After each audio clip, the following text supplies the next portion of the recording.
For the next 6 months, we'll be living on a small island in Ontario, Canada. It's rustic, off-grid, and sometimes a damn challenge to get to. This is our adventure moving to the island, and our journey becoming the Islanders.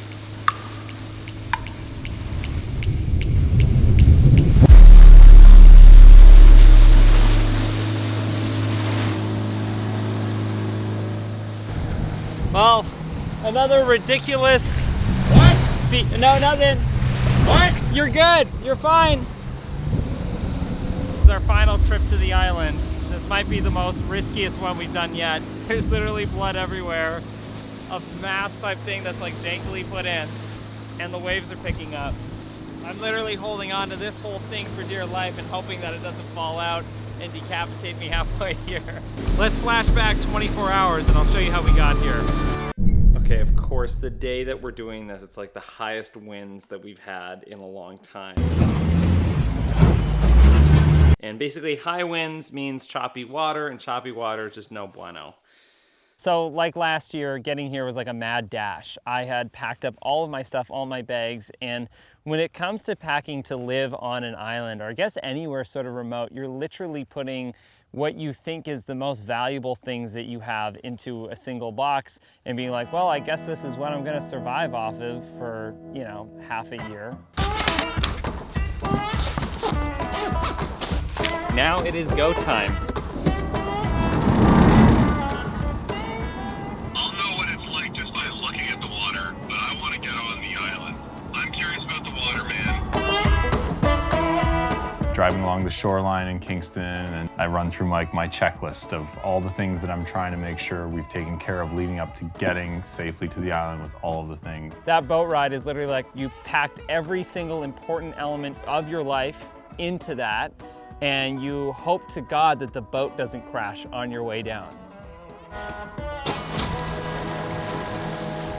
And we're off, woo! Here we go. How are you guys feeling? Yeah, good. So we're a little port heavy, and then just hold on to all things. There's the Coast Guard. We're the only boat out there because no one's allowed to be boating. And on our first trip out, as we're going, there's this enormous Coast Guard boat just like motoring through, and as we're passing it, it starts kind of like changing course to follow us for a little. Peeling into our direction. Like, if they're gonna stop us. Oh my God, yeah, they're right there.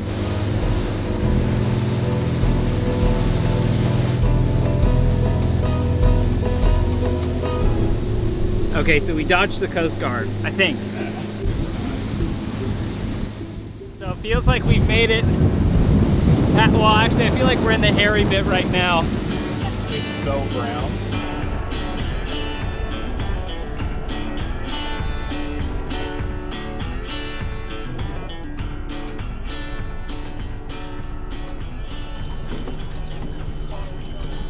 You're gonna need to pull on the right side, not the left. Right now. Right now, bud. Here, pass to me. Pass to me.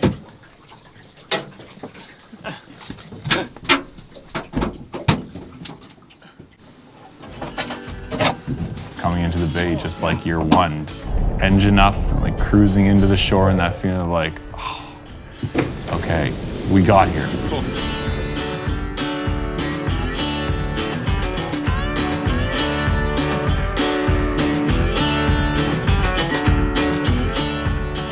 We finally made it to mi casa.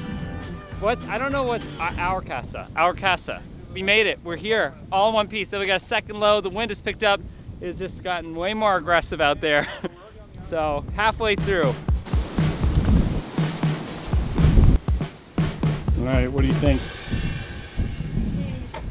You know when you smell something, you smell like this scent and it brings you back, it triggers these memories? That's what it was, but only just with visuals. It was like as soon as we entered the space, all of these old memories of the past summer started to reignite and bring back. And as we unpacked certain furniture, cleaned different crevices within the space, these nostalgic feelings of that last hour of summer that we had all of a sudden came back. And I've been creeping and stalking. We bought a boat. You bought Just like that. Just like that. Gonna die. You're fly, but you ain't nothing special.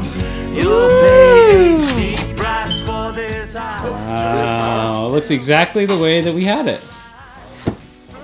Oh, we're here! We were born to be shadows under moonlight. We are It's amazing how I could take all of the days of last year and put all of that into one single day arriving this year. And that's those two feelings are almost interchangeable. But you predictably stumble.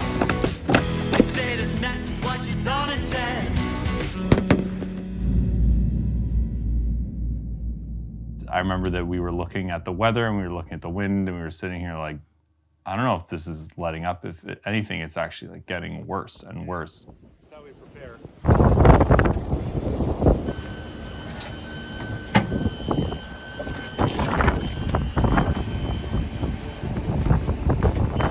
Even other people on the island were saying like, don't do this, like this is not good. Like literally Nick's phone was blowing up with like his parents and the owner of the island, everyone being like, don't hop out on the boat, but we had to, because, you know.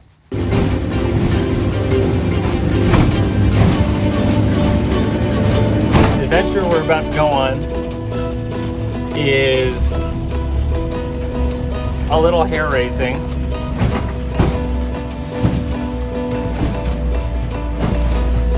We're going against some like the strongest, most unique wind.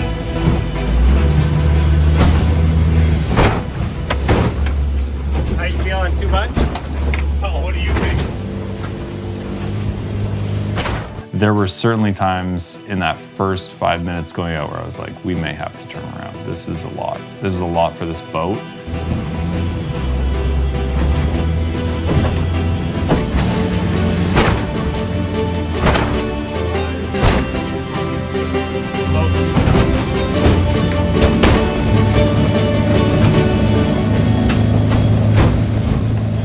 Like everything else, it's like patience, stillness, and slowness, and like taking your time. We were able to cut our way through the waves, literally inch by inch. This was like definitely one of those things where like, yeah, we'll just like load up the boat and grab these things. And then it turned out to be one of the most stressful trips the entire time. Like in between, yeah, as far up as it can go. None of this stuff was gonna fit on the boat properly. Okay, a little more. And I just sort of felt like I was in one of those like fail blog videos that you watch where you're like, something's gonna go wrong here. I know something's gonna go wrong. Like, these guys are doing something way too ambitious for something so limited.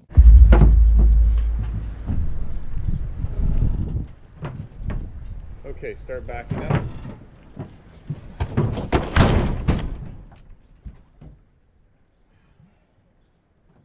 Limited ambition is sort of what we do. We have unlimited ambition and limited resources to achieve said ambition. It's a round peg trying to fit in a square hole. Or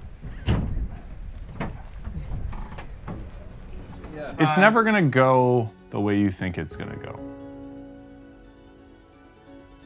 But it'll still go. The only way it won't is if you don't try. Yeah. It's hitting the engine. There's always gonna be variables, and you know, whether it's exactly as you planned out, which it isn't ever, or it's a little bit off, or it's a lot off. All of those things only exist if you try. And so for me, I think about my frustration in trying to get over a chest freezer and a stock tank and a big oil drum and all the projects that I want to do on this island. And I think about how frustrated I was trying to fit everything in the boat and get it over. And at the same time, I put myself in that position, and like I'm volunteering for those stresses because those are things other people wouldn't. And so just simply trying for it, you can find value even if it becomes frustrating, and that like you're trying something that most people don't do.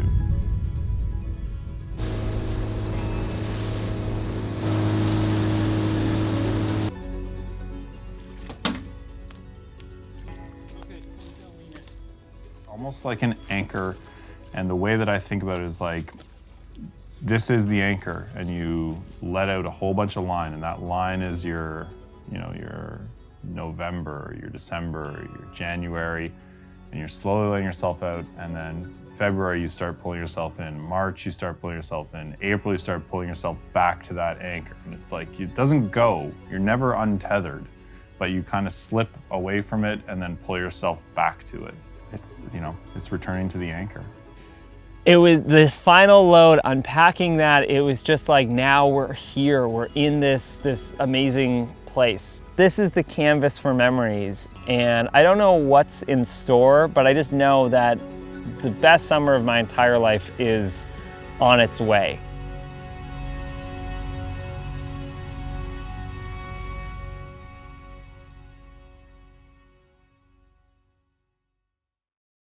And it's like forced minimalism, where you don't really have the choice or option to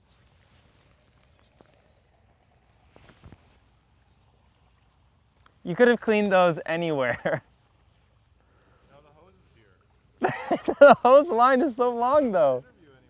I found an old ditch dump. Really? Rummaging, because I was like, we don't have vases. Yeah, we do.